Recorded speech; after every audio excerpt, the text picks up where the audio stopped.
Hey guys, hoping all is well and Happy New Year. I'm sorry I'm a little delayed in my video posts, but I hope all is well. And in this video, we're going to be continuing the read-along of Wayside Stories from Wayside School by Louis Sachar. And today we're going to be starting with chapter 13.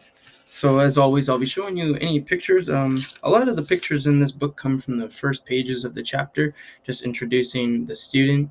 But as always, I'll be showing you any pictures as we come across them. Chapter 13, Rhondi. Rhondi had 22 beautiful teeth. Everyone else had 24. Rhondi was missing her 2 front teeth, and those were the most beautiful teeth of all.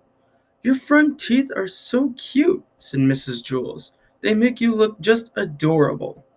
"But Mrs. Jules," said Rhondi, "I don't have any front teeth." "I know," said Mrs. Jules. "That's what makes them so cute." Rhondi didn't understand. "Ooh, Rhondi, I just love your 2 front teeth," said Mauricia. "I wish I had some like that." "But I don't have them," said Rhondi. And here's a picture of Rhondi.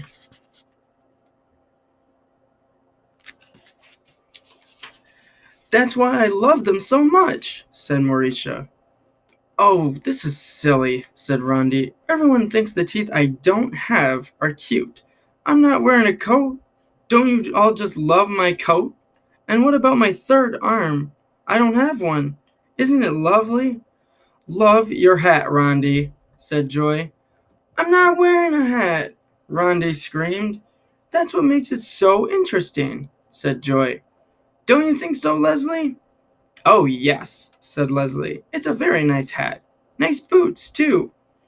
"I'm not wearing boots," Rhondi insisted. "Yes," said Joy. "Very nice boots. They go so well with your hat." "What hat?" asked Rhondi. "Yes," Leslie agreed. Rhondi showed excellent taste by not wearing the hat or the boots. They go so well together. Rhondi had had enough. She covered her head so nobody could see her hat. She put her feet under her desk so no one could see her boots. Then she closed her mouth tightly so no one could see her 2 front teeth. Suddenly, everyone who was sitting near her began to laugh. "What's so funny?" asked Todd. "The joke Randy didn't tell," said Jason. "Ask Rhondi not to tell it again, Todd," said Calvin. "Rhondi," said Todd, "don't tell it again." Rhondi was horrified. She didn't know what to do. She kept her mouth shut and just stared at Todd. To her amazement, Todd laughed. "Hey, everybody," called Todd, "listen to Rhondi's joke." Rhondi didn't say a word, but the rest of the class began to laugh. Mrs. Jules got very angry. She wrote Rhondi's name on the blackboard under the word discipline. "The classroom is not the place for jokes," she said. "But Mrs. Jules," said Rhondi, "I didn't tell a joke." "Yes, I know," said Mrs. Jules, "but the funniest jokes are the ones that remain untold." Okay, said Rhondi. "If that's what you want, then that's what you'll get. I'll really tell a joke, the way I won't disturb the class. And tomorrow I'll wear boots and a hat. Of course, you won't like them as much as the ones I didn't wear today, but I better hurry up and tell my joke before you all start to laugh." There was a monkey sitting in a banana tree. He was very hungry. He knew that someone in the tree there was a magic banana, and that once he ate that banana, he wouldn't be hungry anymore. He ate one banana. That wasn't it. He was still hungry. He ate another banana. That wasn't it either. He was still hungry. Finally, after he ate his 10th banana, he wasn't hungry anymore. "I knew I'd find it," he said. "It's too bad I didn't eat that one first. I would have had to waste all those other bananas." Nobody laughed. Nobody had ever even listened to Rhondi. Mrs. Jules was busy teaching arithmetic, and everyone else was paying strict attention. Rhondi slapped herself in the face to make sure she was really there. She was. The bell rang for recess. Rhondi ran outside. She was very upset. Louis, the yard teacher, saw her. "Why the frown, Rhondi?" he asked. "Come on, smile. Let me see your cute front teeth." Rhondi screamed. She shocked She socked Lewis's stomach, then bit his arm with her missing teeth. And what kind of bite hurts the most?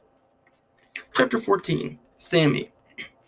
It was a horrible, stinky, rainy day. Some rainy days are fun and exciting, but not this one. This one stunk. All the children were wet and wore smelly raincoats. The whole room smelled awful. Ew, it stinks in here, said Mauricia. Everyone laughed. But she was right. There was one good thing, however. There was a new boy in class. New kids are always fun. Except no one could even tell what the boy looked like. He was completely covered by his raincoat. Class, said Mrs. Jules, I'd like you all to meet Sammy. Let us show him what a nice class we can be. Leslie walked up and smiled at Sammy, but her smile quickly turned into a frown. You smell terrible, she said. Leslie, exclaimed Mrs. Jules, that's no way to greet a new member of our class.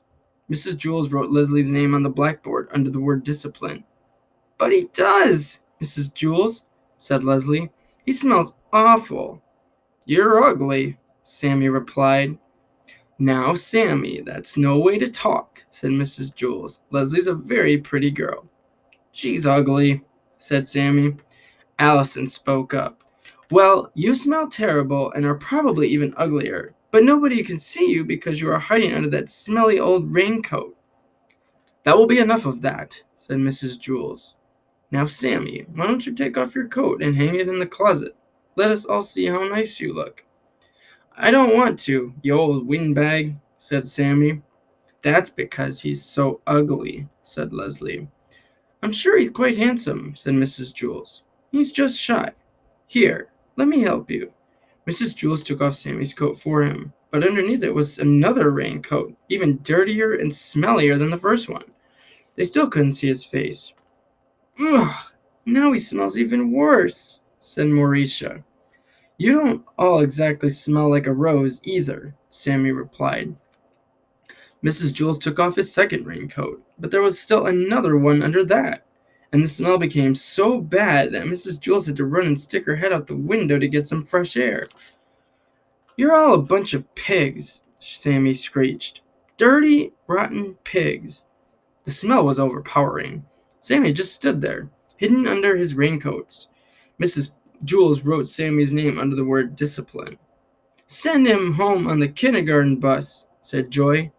Not with me, said Todd. Mrs. Jules held her nose, walked up to Sammy, and removed his raincoat. She threw it out the window, but he had on still another one. Sammy hissed, Hey, old windbag, watch where you throw my good clothes. Mrs. Jules put a check next to Sammy's name on the blackboard. Then she took off another raincoat and threw it out the window. The smell got worse, for he had on still another one. Sammy began to laugh. His horrible laugh was even worse than his horrible voice. When Sammy first came into the room, he was 4 feet tall, but after Mrs. Jules removed 6 of his raincoats, he was only 3 feet tall, and there was still more raincoats to go. Mrs. Jules circled his name and removed another coat.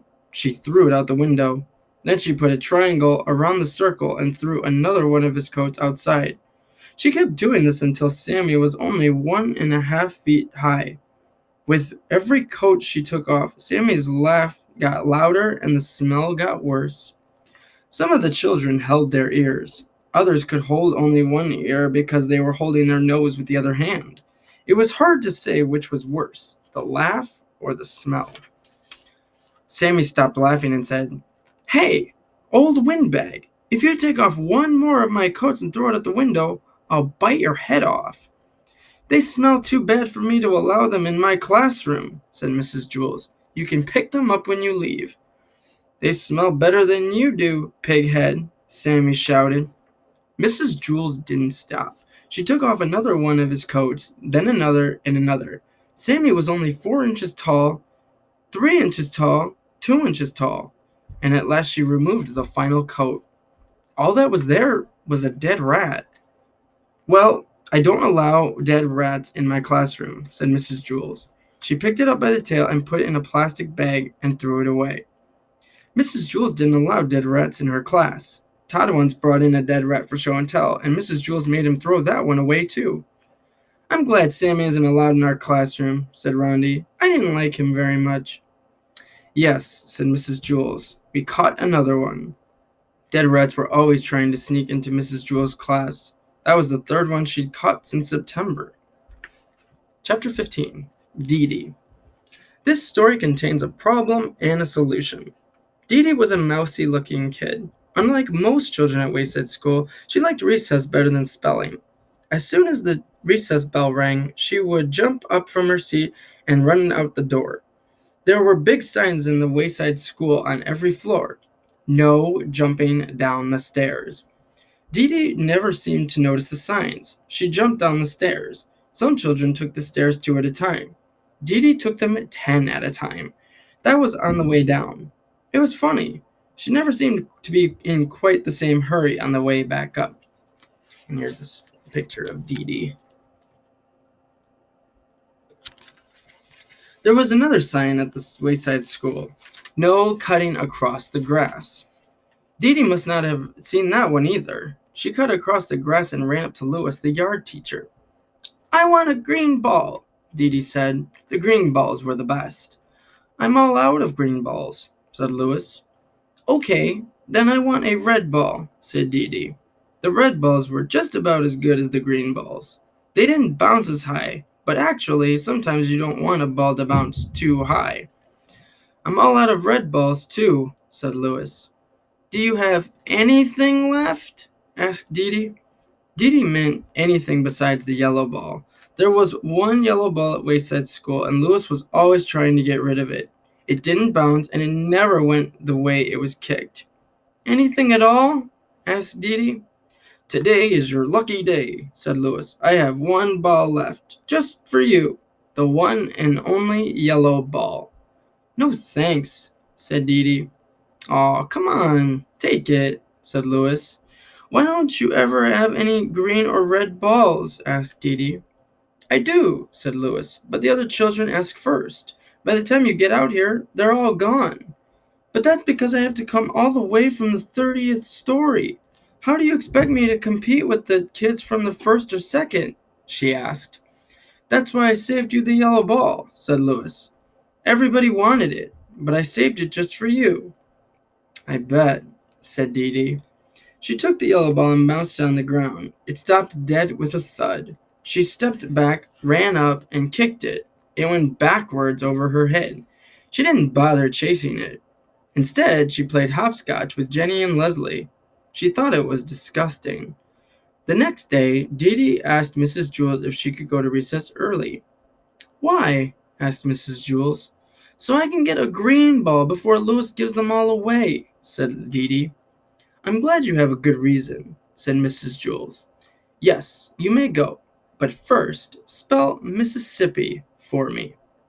Spelling was not Deedee's subject. By the time she finally got it right, she was 5 minutes late for recess. She jumped down the stairs, cut across the grass, and ran up to Louis. There were no green balls left. There were no red balls left either. However, there was still the yellow ball. Deedee played jump rope with Joy and Mauricia. It was no better than hopscotch. So Deedee's problem was to figure out a way to get a green ball, or at least a red ball. You already know that this story also contains a solution. Deedee figured it out. See if you can too. Remember everything you know about Deedee, Wayside School, and Mrs. Jules. Hint. The next day, Deedee brought a cream cheese and jelly sandwich, some nuts, and shredded cheese in her lunchbox. Here's what happened. Just before recess, Deedee smeared the cream cheese and jelly all over her face. Then she stuffed her mouth with nuts and hung the shredded cheese from her nose. When she closed her eyes, she looked like a dead rat. Todd was in on the plan. Mrs. Jules, he called, there's a dead rat in the classroom. Mrs. Jules was very put out. I want that dead rat outside immediately. When Mrs. Jules said immediately, she meant it. Deedee instantly found herself outside on the playground. I want a green ball, she said. Louis pretended that he didn't hear her. May I please have a green ball? Asked Deedee. Louis gave her a green ball. I don't know how you did it, Deedee, but you're first today, he said. When Mrs. Jules found out that Deedee and Todd had tricked her, she sent Todd home early on the kindergarten bus. Deedee threw the green ball on the ground. It bounced 50 feet straight up in the air, and she caught it. You don't like me, do you? She asked Louis. Sure I do, said Louis. No, you don't, said Deedee. Yes, I like you, said Louis. No, you don't, Deedee insisted. Yes, I like you. I really do, said Louis. Are you sure? Asked Deedee. Yes, said Louis. Don't you believe me? I guess so, said Deedee. Do you like me? Asked Louis. You bet, said Deedee. You are my best friend. Terrific, said Louis. I've always wanted to be best friends with a dead rat. Chapter 16. DJ. DJ skipped up the 30 flights of stairs to Mrs. Jewls' room. He was grinning from ear to ear, from nose to chin, from here to there, and then back again. Hey, DJ, Todd shouted. Glad to see you. Todd was a pushover for smiling faces. Mrs. Jewls heard him. She began to write Todd's name on the board under discipline, but when she saw DJ's smile, she put down the chalk. Good morning, DJ, she said. What are you so happy about? DJ grinned and shrugged his shoulders. Mrs. Jewls smiled. Damien looked at the smile on Mrs. Jewls' face, then at Todd's, and finally at DJ's. Then Damien smiled, too. His smile was almost as big as DJ's. They were best friends. Once they saw the two of them smiling, the rest of the class couldn't help but smile. Rhondi had a very cute one, due to her two missing front teeth. Nobody had an ugly smile. Jason came to school late. He was very upset, but the first thing he saw was Damien's smile, and he felt a little bit better. Then he saw Rhondi's toothless grin, and he began to even smile a little himself. But when he saw the piano and DJ's face, he fell, laughing, onto the floor. Everyone started to laugh, even Kathy, and she hardly ever laughed except when someone hurt himself. The whole room seemed to be laughing, not just the people in it. The blackboard chuckled, the ceiling snickered, the desks were jumping up and down, and the chairs were slapping one another on the back. The floor was very ticklish. It laughed until the walls turned purple. The waste paper basket started to sing, and all the pencils stood up and danced. Finally, things began to settle down. Mrs. Jewls wiped her eyes and said, DJ, why don't you tell the class why are you so happy? At least let us know what we are laughing about. But DJ just kept on smiling. Oh, come on, DJ, said Deedee. Tell us. DJ didn't say a word. He couldn't. His mouth was stretched out of shape. Let us guess, said Ron. If we guess right, will you tell us? DJ nodded his head. His smile began to hurt his ears. Everyone took one guess. Have you been swimming? Is it your birthday? Are you in love? Did you get a green ball? Nobody guessed right. At recess, DJ was still smiling. Louis, the yard teacher, called, Hey, DJ, come here. They walked to the far corner of the playground where they were alone. What's up, DJ? Louis asked. DJ just smiled. Come on, DJ. You can tell me. Why are you so happy? DJ looked up at him. He said, You need a reason to be sad. You don't need a reason to be happy. Very true. Chapter 17. John. John had light brown hair and a round head. He was Joe's best friend. John was one of the smartest boys in Mrs. Jewls' class. But he had one problem. He could only read words written upside down. Nobody ever wrote anything upside down. But it was only a little problem. John was still in the higher reading group. He just turned his head upside down.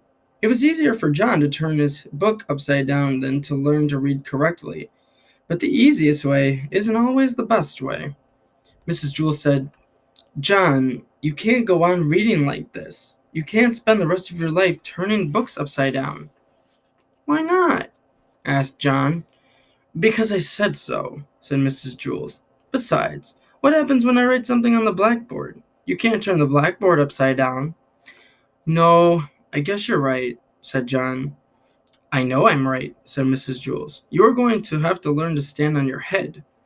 John couldn't stand on his head. He had given up trying.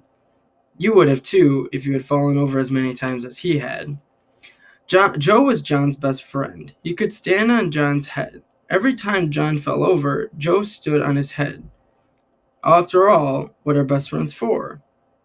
"My head is too round, Mrs. Jules. I can't stand on it," said John. "Of course you can, John," said Mrs. Jules. "If Joe can stand on your head, so can you." "It's easy, John," said Joe. "I can't," John repeated. "I always fall over." "Nonsense," said Mrs. Jules. "All you have to do is find your center of balance. Now, up you go." John put his round head near on the floor and swung his legs up. He fell over. Then Joe stood on John's head. "See, John, it's easy. Nothing to it," Joe said. "We'll help you, John," said Mrs. Jules. "Joe, get off John's head and get me that pillow from under my desk. Nancy, Kelvin, come here and give us a hand." Mrs. Jules took the pillow from Joe and set it on the floor. "All right, John, we'll surround you," she said. "We won't let you fall." John put his head on the pillow and swung his legs up. He started to fall one way, but Nancy pushed him back up. Then he started to fall another way, but Calvin straightened him out. John kept falling a little bit on his way and wait until he found his center of balance. And here's a picture of John.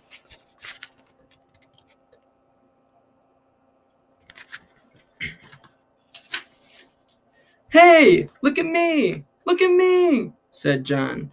I'm up, I'm really up. I'm standing on my head. I found my center of balance. It's beautiful. I can read the backboard. Hey, Calvin, bring me a book, and you don't have to turn it upside down. Ha ha! Hey! Who?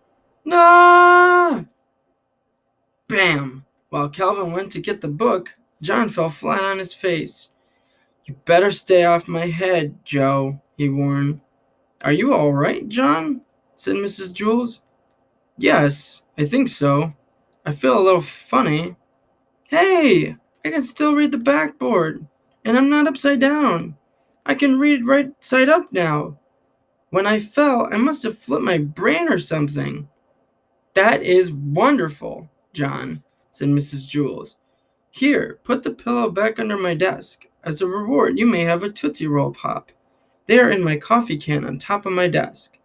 John placed the pillow on top of her desk. Then he looked under the desk, but he couldn't find the Tootsie Roll Pops anywhere. Chapter 18. Leslie. Leslie had 5 fingers on each hand and 5 toes on each foot. For each hand she had an arm, and for each foot she had a leg. She was a very lucky girl, and she had 2 lovely, long brown pigtails that reached all the way down to her waist.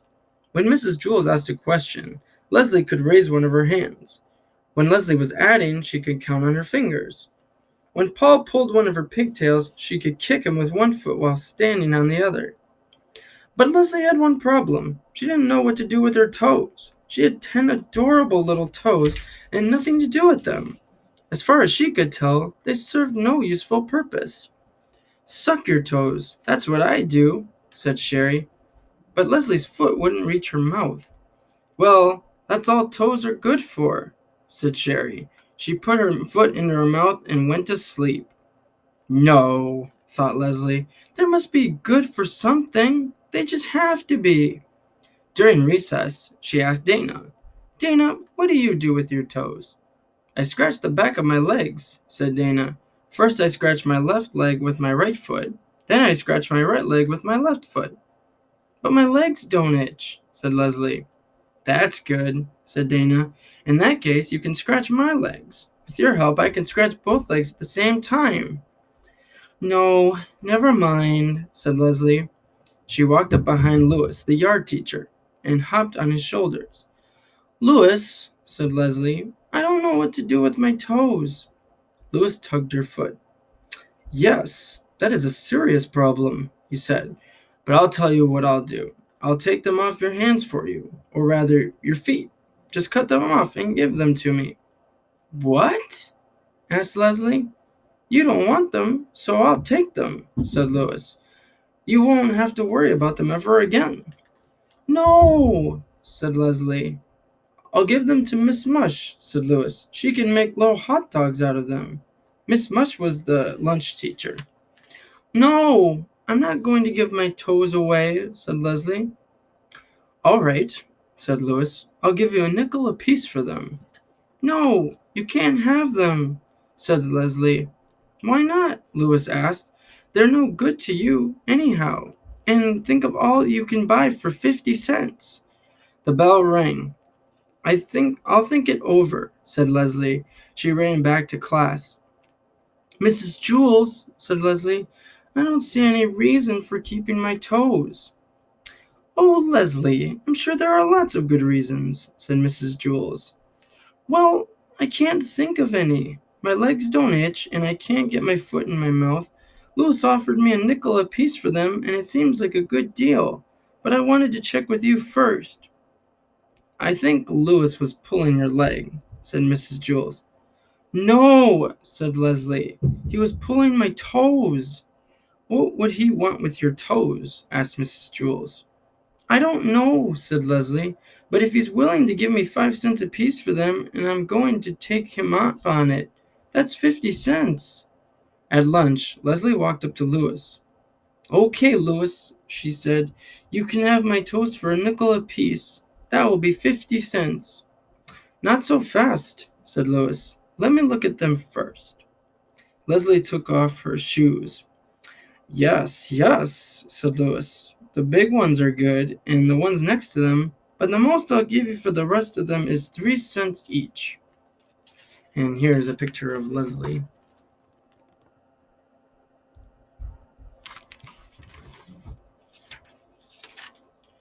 Leslie was furious. 3 cents each? You told me 5 at recess. I'll give you 5 cents for the big ones, but just look at that scrawny little runt of a toe on the end there. You're lucky to be getting even 3 cents for it. I think you're getting a darn good deal."